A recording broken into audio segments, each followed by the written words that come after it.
Bonjour à toutes et à tous. Je suis très heureuse d'être avec vous aujourd'hui pour vous présenter la stratégie climat et biodiversité d'AXA. Je crois qu'on doit commencer par une petite vidéo, si ma mémoire est bonne.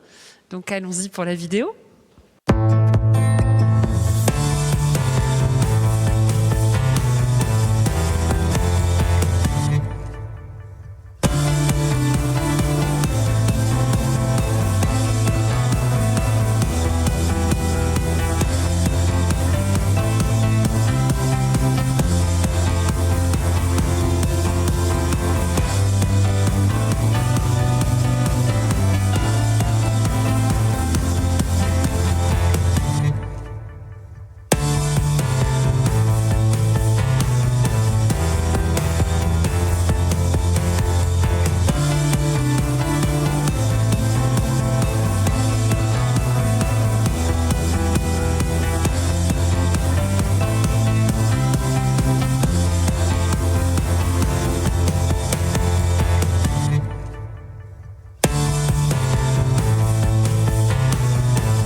Voilà, cette petite vidéo vous montre qu'effectivement, ça fait un certain temps chez AXA qu'on s'engage autour du climat. Juste un petit rappel, vous vous souvenez, l'été dernier, alors c'est vrai que l'été dernier nous paraît loin, on s'est frima du mois de novembre, mais on a quand même eu un été assez dramatique, marqué par les dômes de chaleur sur le continent américain, le nord de l'Europe envahi par les eaux, et dans la torpeur du mois d'août, on a eu le 6e rapport du GIEC, donc ce comité de scientifiques, qui effectivement, c'est son 6e rapport, et le rapport démontre que ce fameux seuil fatidique des 1,5 degrés de réchauffement global qu'il faut essayer de ne pas dépasser, que l'échéance en fait se rapprochait, et que avec 10 ans d'avance sur les prévisions précédentes, on risquait de l'atteindre dès 2030. Donc nous, ça c'est depuis 2015 notamment chez AXA, on s'est engagé très fortement sur le sujet, notamment au moment de la COP21 et des accords de Paris, et c'est depuis, on a eu différents jalons dans cette politique climat que je vais vous rappeler aujourd'hui. Depuis cette année, vous savez qu'on a un plan stratégique Driving Progress 2023, et on a décidé pour la première fois chez AXA d'inscrire le climat dans notre plan stratégique.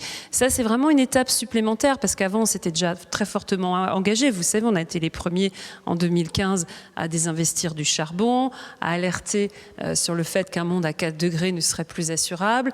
Je pense qu'on a vraiment contribué à faire que dans le secteur financier, on prenne tous conscience, d'ailleurs qu'on soit investisseur individuel ou investisseur institutionnel, que quand on fait des choix de financement, on fait aussi des choix pour la société, pour la planète, qui a aussi des impacts socio-économiques. Et donc je pense que ça a été vraiment quelque chose de très fort chez AXA. On a vraiment contribué à cette prise de conscience pour l'ensemble du secteur. Et donc depuis, considérant la maturité qu'on avait atteint sur ces sujets, on a mis dans le plan stratégique. Alors ça veut dire quoi, le mettre dans le plan stratégique? Ça veut dire qu'on mobilise vraiment tous nos métiers, toutes nos activités sur le sujet, tant au niveau des activités d'investissement que d'assurance, et j'y reviendrai.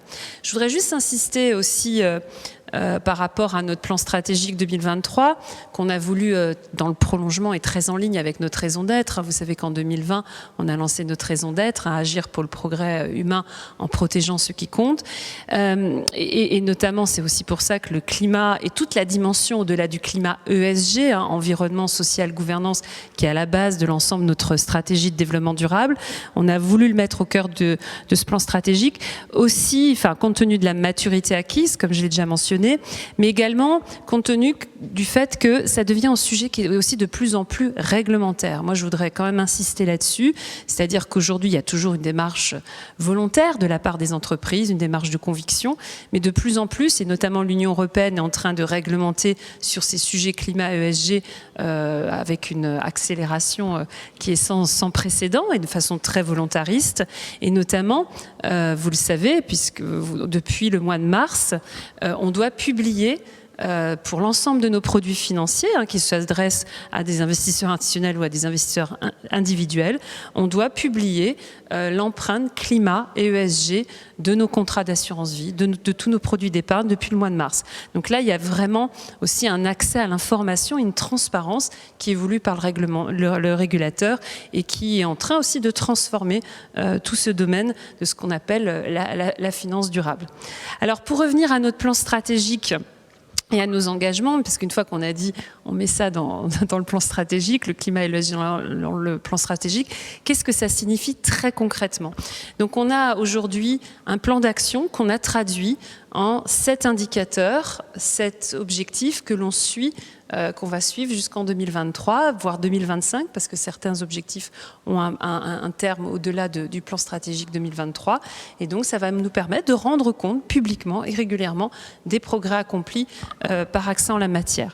Donc, premier pilier d'action, c'est comment AXA agit en tant qu'investisseur. Voilà, on investit 600 milliards en compte propre.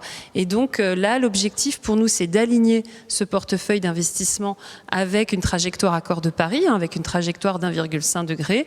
Et donc là, on a fixé, alors cette trajectoire, elle est fixée à 2050, d'alignement du portefeuille à 1,5 degré. Et on a fixé un objectif intermédiaire de décarbonisation du portefeuille de moins 20% en 2025. Donc ça, c'est la première chose. Deuxième objectif, c'est comment on investit aussi dans les énergies renouvelables, dans les infrastructures vertes, comme une alternative aux énergies traditionnelles, aux énergies fossiles. Et donc là, à chaque fois qu'on peut augmenter cet objectif, à chaque fois qu'il y a les projets disponibles sur le marché, on investit. Et là, on a un objectif de 26 milliards. Il était d'ailleurs, quand on a annoncé le plan en 2020, il était à 24 milliards. On l'a déjà réaugmenté, puisque aujourd'hui, il y a des opportunités sur le marché pour accroître ces investissements que l'on qualifie de verts. Deuxième pilier d'action, c'est en tant qu'assureur, notre cœur de métier en tant qu'assureur. On est d'ailleurs très avancé sur le volet investissement. Côté assurance, aujourd'hui, il reste beaucoup à faire. Et du coup, on est en train de déterminer 2 objectifs. Un objectif qu'on appelle de prime verte. Là, l'idée, c'est de développer des produits d'assurance qui ont un impact positif par rapport aux enjeux du changement climatique et plus globalement aussi de l'environnement. Pour vous donner rapidement quelques exemples, c'est comment, par exemple, on favorise l'assurance de véhicules électriques, par exemple. Comment aussi, en cas de sinistre, on remplace en verre, par exemple, quand une entreprise brûle, quand on va reconstruire ces locaux, on va les reconstruire plutôt en normes vertes. Et ça, on va faire l'effort d'accompagner le client et de financer la reconstruction de ces locaux selon des normes environnementales vertes. Donc ça, c'est un autre exemple. On essaye aussi maintenant dans les sinistres automobiles de favoriser les pièces de réemploi, là aussi dans une logique d'économie circulaire. Voilà. Donc, et puis pareil, alors dans nos activités plus d'assurance des entreprises, on va favoriser là aussi l'assurance, la couverture. Et en plus, c'est des nouveaux risques qu'on doit aussi apprendre à connaître. Comment on protège un parc d'éoliennes, comment on protège des panneaux solaires. Donc voilà, ça c'est vraiment cette part de développement de produits d'assurance verte sur lesquels on est très actif. Et on annoncera un objectif là-dessus chiffré en début d'année prochaine. Le deuxième objectif en tant qu'assureur, c'est aussi un objectif social, parce que quand on parle de transition, quand on parle du climat, il faut aussi prendre en compte les impacts sociaux et donc aussi comment on donne accès à des produits d'assurance et à des couvertures spécifiques, notamment à des populations particulièrement exposées aux risques climatiques. Et ça sera le deuxième objectif qu'on est en train de fixer en termes d'accès à l'assurance pour un nombre accru de bénéficiaires, notamment dans des communautés plus vulnérables. Donc ça sera notre quatrième objectif et le deuxième en tant qu'assureur. Et puis, troisième pilier d'action, c'est comment, si on agit en tant qu'entreprise exemplaire, et donc en tant qu'entreprise exemplaire, on continue aussi à diminuer l'empreinte CO2 de nos activités en propre. Et donc, on a, comme chaque entreprise, on a des locaux, on a des déplacements de nos collaborateurs, on a surtout nos activités digitales. Nous, notre appareil de production en tant qu'assureur, il est numérique. Et il faut savoir que, et ça, c'est même une réflexion pour chacun d'entre nous, on parle beaucoup aujourd'hui de la honte de prendre l'avion, mais il faut savoir que les activités numériques ont un impact supérieur à l'aviation civile. Donc il faut penser aussi, et nous on a intégré nos activités digitales et on s'engage à continuer à réduire de 20% l'empreinte CO2 de nos activités, de nos opérations internes d'ici 2025. Et puis dernière chose, comme cette transformation, elle se fait aussi avec nos équipes. C'est tout le monde chez nous qui doit réapprendre un peu son métier à l'aune du changement climatique et de l'impact social et environnemental. Et donc, de la même manière que nos analystes, par exemple ESG, qui gèrent nos portefeuilles d'investissement, ils ont appris à regarder à la fois une empreinte CO2 et une performance financière. Toutes les équipes sont concernées par cette transformation. Et c'est pour ça qu'on s'est engagé à former l'ensemble de nos collaborateurs d'ici 2023. On a 120 000 collaborateurs dans le monde, dans plus d'une cinquantaine de pays. Et donc, on s'engage à les former sur le climat. On compare beaucoup l'impact que va avoir la transition sur l'emploi qui pourrait être équivalent à la digitalisation il y a 10 ans. Et donc ça suppose vraiment de faire monter en compétence nos équipes sur ces sujets. Et donc ça, on s'y emploie et c'est le 6e objectif qu'on s'est fixé. Au-delà de ça, toujours pour attester de l'ensemble aussi de notre performance liée à l'ESG vis-à-vis de l'ensemble des investisseurs. En plus de ces 6 objectifs qui nous sont spécifiques, bien sûr, on continue à avoir l'ambition d'être en tête du classement du DJSI. Et donc ça, on continue effectivement à y travailler. On reste, il y a les derniers résultats sont tombés la semaine dernière et on reste dans le top 5 des leaders mondiaux de l'assurance au regard de notre performance extra-financière. Donc voilà, là vous avez un tableau un peu général de effectivement de ce plan stratégique Driving Progress 2023. Et je vais juste faire un petit focus en complément de ces 7 objectifs et ces 7 indicateurs que l'on suit effectivement pour nous monitorer l'atteinte de nos objectifs 2023-2025. Juste faire un focus sur deux domaines importants au regard de la lutte contre le changement climatique, qui ont fait en plus l'objet d'annonces de la part d'AXA cet automne. Le premier, ça concerne les forêts. Quand on parle de lutte contre le changement climatique, alors effectivement, il faut réduire ce qu'on appelle les gaz à effet de serre, le CO2, le méthane, mais il faut aussi déjà qu'on protège les puits carbone naturels, que sont les forêts et les océans, voilà, parce qu'ils absorbent naturellement le CO2. Mais si effectivement on les détruit ou on exerce une pression trop forte, ces puits carbone naturels déjà disparaissent et ça ne fait qu'aggraver le problème du changement climatique. Et donc on a décidé plusieurs choses autour des forêts. On a annoncé ça en octobre. Première chose, on investit 1,5 milliard maintenant dans la gestion des forêts, c'est-à-dire c'est des actifs financiers, les forêts, qui ont un rendement. Donc nous, on s'engage à investir dedans et surtout à les gérer durablement dans le respect de la biodiversité et à leur permettre d'être préservés, voire et de grandir. Voilà. Donc, et c'est des investissements qui se font à la fois dans les pays émergents, qui sont d'ailleurs les plus exposés. 70% de la déforestation, c'est dans les pays émergents, mais aussi dans les pays développés, où là, il faut continuer à entretenir ce patrimoine forestier, surtout à développer davantage la biodiversité, parce que dans les pays développés, peut-être qu'on déforeste moins, mais on a une tendance à la monoculture qui n'est pas très bonne non plus pour la pérennité des espèces et la biodiversité. Autre chose, on a décidé d'exclure de nos investissements et de nos couvertures d'assurance des activités industrielles qui exercent une pression, qui sont responsables directement de déforestation. Donc c'est de l'agriculture, c'est de l'agroalimentaire, c'est de la production de bois, c'est de l'élevage, c'est de la production de soja. Donc ça, on a décidé de les exclure de nos investissements et aussi de nos couvertures d'assurance. Et dernière chose, on a aussi adhéré à une charte de l'UNESCO où, là encore, des projets sur lesquels on nous sollicite pour une couverture d'assurance qui exercerait, là encore, une menace directe sur les réserves mondiales de la biodiversité de l'UNESCO, là encore, on décide de ne pas y aller, on ne les assure pas, quitte à se couper de chiffre d'affaires, mais c'est aussi nos convictions pour préserver une gestion durable des risques et d'impact sur la biodiversité qui nous anime quand on fait ces choix. Donc ça, c'est sur les forêts. Et puis, pour finir sur l'énergie, On a également a fait des annonces juste avant la fameuse COP26 de Glasgow sur l'énergie. Forcément, l'énergie, on y accorde une attention particulière, puisque l'impact aussi, si on veut avoir un impact positif contre le changement climatique, c'est aussi sur le secteur énergétique que cela se joue. Et donc là, on avait été pionnier dès 2015 sur le charbon. Aujourd'hui, on franchit une étape supplémentaire en regardant les activités liées au pétrole et au gaz.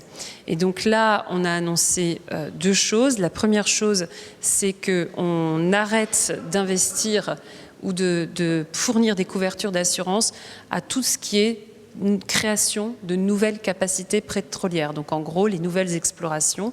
Donc là, si on est sollicité sur des investissements ou sur des couvertures d'assurance, nous n'irons pas, sauf, et c'est la seule exception, si c'est porté par des acteurs qui ont une trajectoire claire de transition. Mais voilà, ça représentera...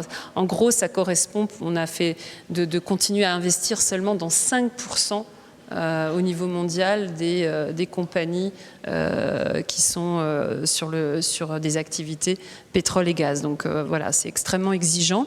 L'autre dimension, c'est qu'on se désengage de tout ce qui est pétrole non conventionnel. Donc c'est les sables bitumineux, c'est les gaz de schiste, c'est les forages arctiques. Et là encore, on se désengage tant au niveau des investissements que de l'assurance.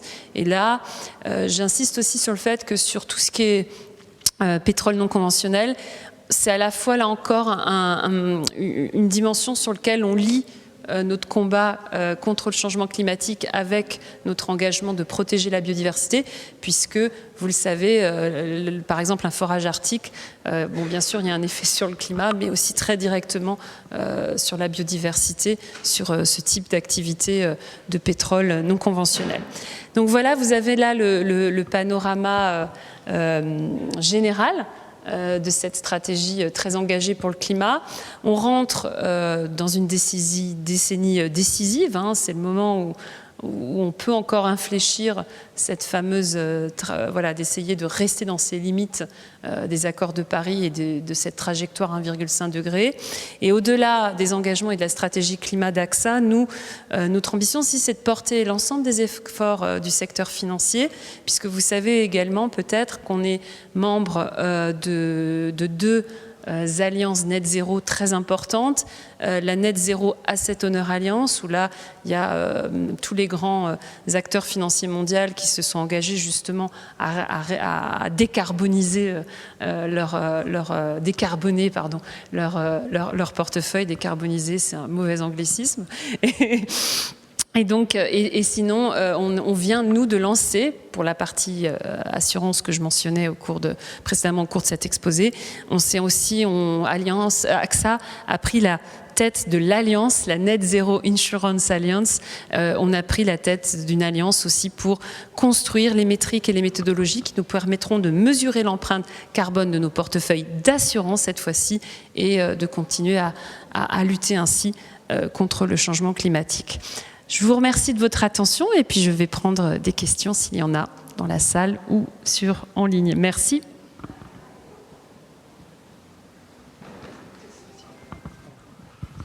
Merci, bonjour.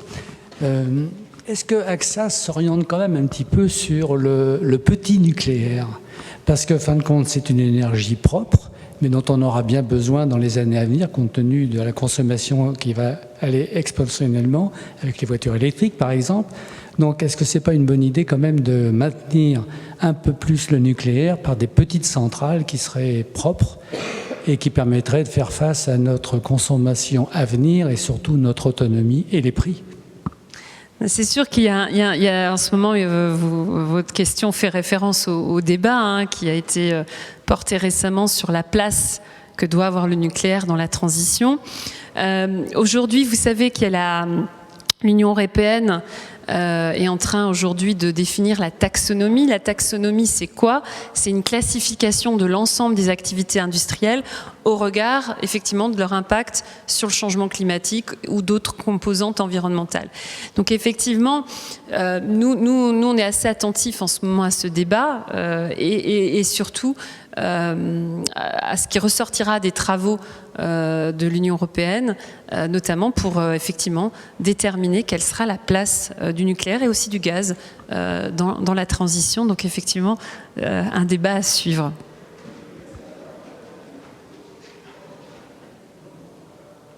Je ne sais pas dans quel ordre, il y a monsieur là-bas. Ouais. Il y a 2 personnes dans le fond. Oui, merci. Donc, j'aurais voulu avoir votre avis sur la COP26, comment vous la voyez évoluer dans le temps, et les actions que vous allez effectivement lancer maintenant par rapport effectivement au réchauffement climatique et la manière dont vous voyez l'avenir. Effectivement, la stratégie aujourd'hui, c'est effectivement de se recentrer et de trouver des solutions pour l'avenir. Donc voilà, je pense que vous avez un rôle à jouer également, même en tant qu'assureur. Merci. Non, effectivement, alors sur la COP26, AXA nous on avait une jolie délégation, puisque effectivement pour nous c'était comme pour tout le monde, 5 ans après les accords de Paris, ce rendez-vous de la COP26, enfin toutes les COP sont importantes, mais celui-là était encore plus important puisqu'il y avait le renouvellement des engagements des États. Moi, ce que j'en retiens, même si le bilan est mitigé, justement, c'est ce que j'évoquais, c'est qu'on, pour la première fois, l'agenda de cette COP, et ça n'a peut-être pas été tellement médiatisé, même si je l'ai vu un peu relayé, c'est que justement ce qu'on appelle les solutions basées sur la nature, la protection des forêts et des océans, était quelque chose de plus présent que les autres années. Donc ça, c'est intéressant parce qu'effectivement, il y a la lutte contre les gaz à effet de serre, mais en même temps, il y a le fait de préserver aussi les écosystèmes comme un élément, une composante de lutte contre le changement climatique. Donc ça, c'est intéressant. Il y a eu effectivement une attention plus forte sur le méthane. On parle beaucoup du CO2, mais il y a aussi le méthane. Et puis là où le bilan est mitigé, mais on garde un espoir, c'est qu'il y a quand même eu cet engagement l'année prochaine de revenir effectivement sur ces fameux engagement étatique et sur les plans d'implémentation. Donc voilà, l'espoir est encore permis en espérant que notamment, c'est en Égypte qu'aura lieu la COP27, les choses, les négociations puissent se prolonger et davantage encore se concrétiser dès l'année prochaine. Donc je crois qu'on a tous beaucoup d'espoir là-dedans. Et effectivement, AXA continuera de toute façon à jouer son rôle et à prendre sa part. Voilà, même si effectivement, il est aussi important que les gouvernements s'engagent. Le secteur privé a un rôle immense à jouer, mais on ne pourra pas régler ça tout seul. Tout le monde a un rôle à jouer, les États, le secteur privé et chacun d'entre nous en tant que citoyen.